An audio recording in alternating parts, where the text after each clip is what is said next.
Okay, meron tayo rito guys na Toyota Corolla small body. Yan, 16 valve. Yan, carburetor type. Yan, ang gagawin ko rito general wiring. Yan, kinalas na namin guys lahat ng mga linya niya, yung mga lumang linya. Yan, inalis na namin. Yan, kumbaga hubad na hubad to guys, tanggal lahat. Inalis namin yung mga lumang wire. Yan. Tapos dito inalis namin yung dito sa fender. Yan, para matanggal namin yung mga lumang wire. Yan, dito sa loob. Yan, inalis na rin namin lahat. Yan, para mailatag natin ng maayos yung mga linya na gagawin natin. Yan, inalis ko yung manipela. Yung dito, yung bakal niya, inalis ko para may forma natin na maayos. Yan, may iba-ibay natin na maayos yung mga gagawin nating linya.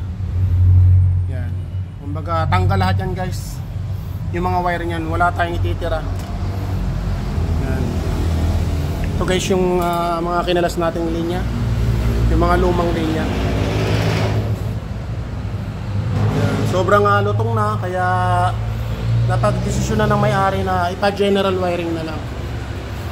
Yan, ito guys, titingnan natin kung kaya pang ibalik to. Kung mga sunog-sunog na, yan, papalitan na rin natin. Ito guys, kitang-kita naman. Sunog na rin. Yan, kaya ito guys, papalitan na rin natin yan ng ibang klaseng fuse box. Yan, ito yung mga luma niyang linya. Yan, ito yung mga sakit ng dashboard. Siyempre, kailangan natin ibalik yan. Kasi yan yung para sa dashboard niya.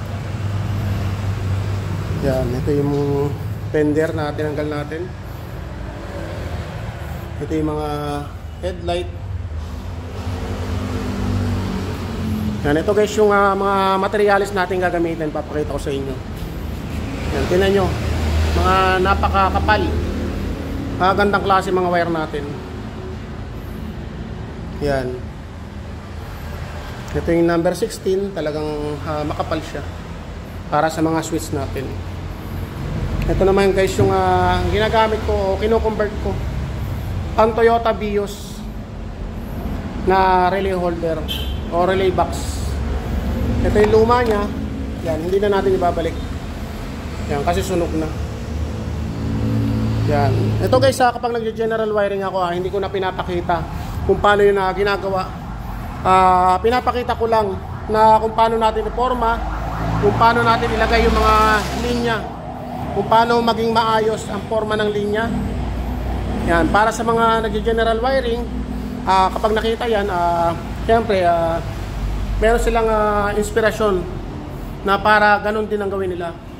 Yan, hindi naman natin nila lahat guys, yung ibang mga nag-general wiring, yung iba winaringan na, kaya lang napaka-pangit o napakasama pa rin ang itsura.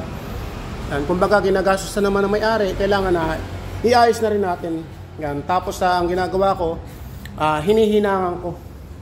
Yan, ito guys yung ginagamit kong panghinang. Yan. Heater plug. Yan, hinihinangan natin, nilalagyan natin ng tingga para maganda ang kapit.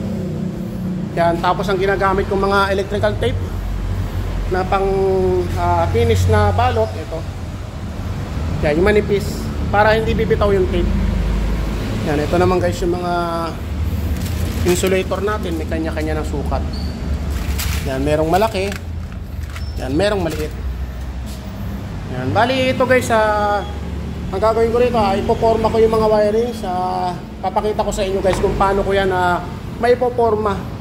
Yan, gagawa na ako guys, ipoporma ko na yung mga linya niya. Yan, kailangan kung saan dating nakalagay, doon natin ipoporma yung mga wire niya. Yan. Pakita ko na lang sa inyo guys kapag naiporma ko na.